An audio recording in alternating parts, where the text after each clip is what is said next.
नमस्कार साथीहरू, आज म हजुरहरूलाई सप्तरीको प्रसिद्ध सुन्दर चहका पुलको दृश्य र यसको बारेमा जानकारी दिन जाँदैछु।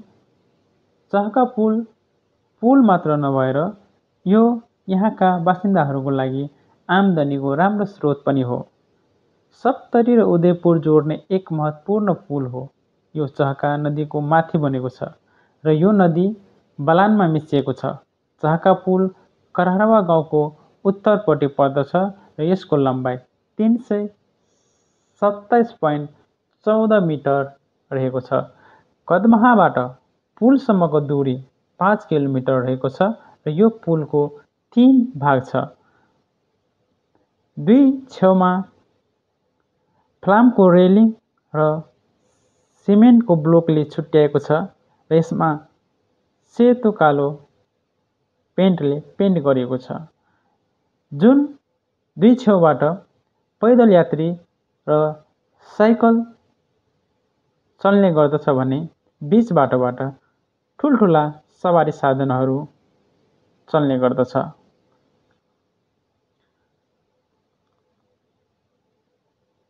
यहाँबाट सुन्दर दृश्य हेर्न सक्नुहुन्छ। उत्तर र पूर्व पूर्ण रूपले हरियाली, जङ्गल र पहाड छ भने पश्चिम र दक्षिण जङ्गल र नदी रहेका छन्।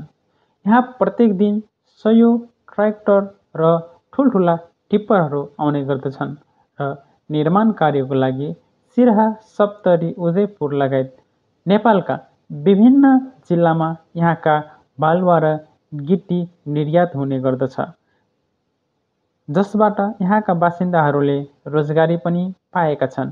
पहाड र तराई जोड्ने यो पुलको ठूलो महत्त्व छ। वर्षामा यहाँका बासिन्दाहरू यो नदीमा दाउरा समाउने काम गर्दछ र माछा पनि मार्ने काम गर्दछ। चहकाको पानी यहाँको किसान